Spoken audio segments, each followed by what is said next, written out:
a word for you as we depart from each other, as we depart from this time of prayer and go into what God is calling us to go into. My word for you is to occupy your land. You have a specific piece of land that God is giving you this year, and the only way that you can thrive in that land is if you go and occupy it. If you just know about it, if you just look at it, if you just see it, you won't thrive in it. You have to occupy it.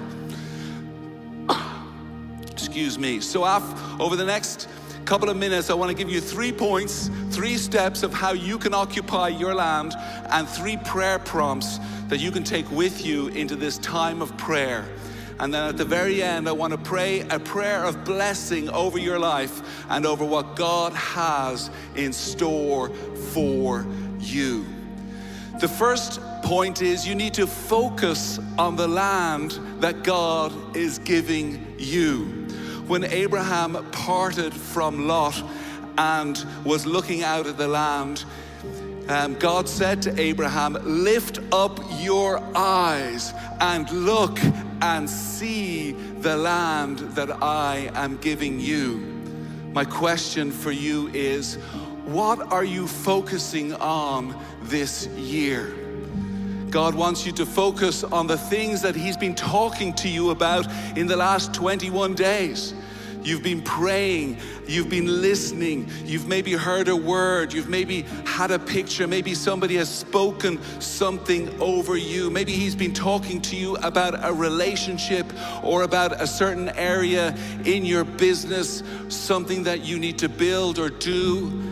God has been speaking and revealing His will for your life for this coming year.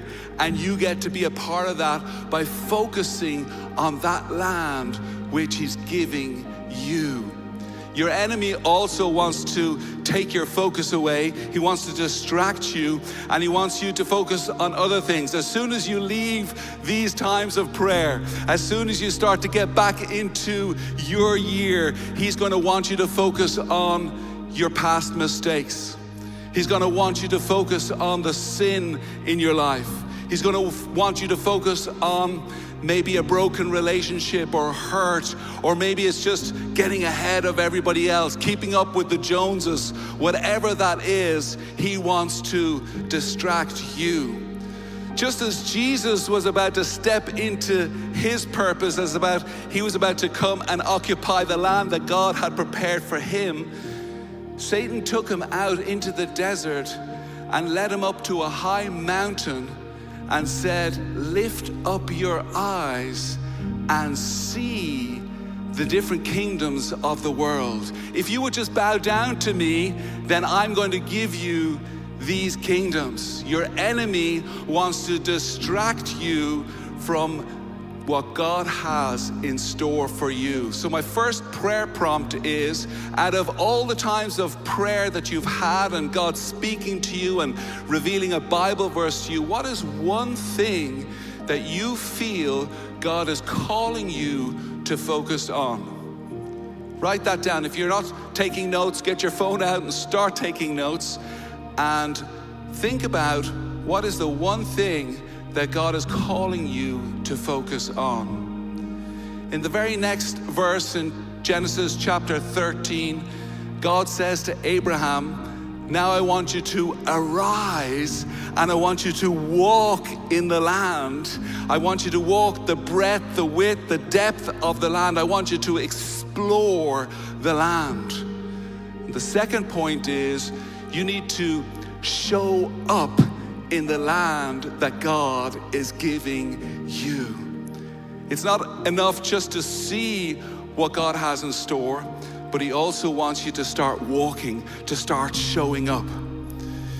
If you show up, you're winning. Half the battle is in just being there.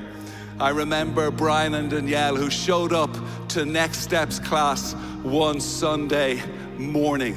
That Next Step class led them to joining the Next Steps team. That Next Steps team helped them get through the 10-week program called Unstoppable. They became unstoppable small group leaders. And now, if they were up here on stage, they'd say their lives have never been the same. I think about Patrick, who came down here and showed up for prayer 6 weeks in a row. My wife and I prayed for him because he had a difficult marriage and his wife had just moved out, and we prayed week after week. 10 weeks after that first prayer time, we met him out in the breezeway. He introduced us to his wife. His wife had just moved in and they were rekindling their marriage. I think about another guy called Mike, who met somebody up at the Next Steps room here in the loft, and it was just an amazing meeting because the two of them, one of them was homeless or had been homeless, and one of them decided to show up in a local missions dream team and serve Chick-fil-A to the homeless, and happened perchance to serve Chick-fil-A to this homeless person, got him connected to somebody in the church. He then got a job, he then got a home, and now he arrived in Next Steps wanting to become a part of this community, all because somebody showed up. Show up in the land that God is giving you. That might mean showing up in your marriage. That might mean showing up in a small group. That might be showing up in a dream team. That might be showing up at work and really putting your effort in and your work in as you walk into the land that God has prepared for you. So that's the second prayer prompt. Where is God asking you to show up this year? The third quick point for you to occupy your land is to build something in the land that God is giving you. Build something. After the meeting where Abraham and God have this conversation, Abraham goes and builds an altar to honor God. He built something. He marked his presence there. He said, I am going to occupy this land, not just by looking at it, not just by showing up in it, but because I'm going to build something on it. There's no signs of your presence if you don't build something on the land God is calling you to occupy. That might be something as small as a vision board, an altar, a vision board that honors God.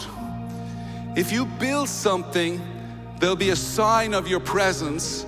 If you build something that honors God, there'll be a sign of God's presence in that land, even when you leave. God is calling you to build. Abraham and Eve built the Garden of Eden. Noah built an ark. Moses wrote a book. David built a tabernacle. Solomon built the temple. Ezra, Nehemiah built the walls. Jesus built a community of believers that is still going on to this very day. When you build something that honors God, God will honor you. When you build something that honors God, His presence will be there long after you leave. So what is God calling you to build this year? What is He calling you to focus on? Where is He calling you to show up? And what is He calling you to build? I think about my dog, Nala, and every time we go out for a walk together, she manages to pee somewhere. And then she'll keep some of that liquid fluid in her bladder as she moves around, because she likes to make sure that there's a lot of other dogs that know that she was here. And as you move into your land and not just see it, not just show up in it, but build inside of it, you are going to express God's presence to so many people around you. What is God calling you to build? Let's spend a moment, the next 30 minutes in prayer, and just pray through those prayer prompts, and then gather together at the end where we have a special blessing, a special prayer time as we enter into and occupy the land that God is giving us.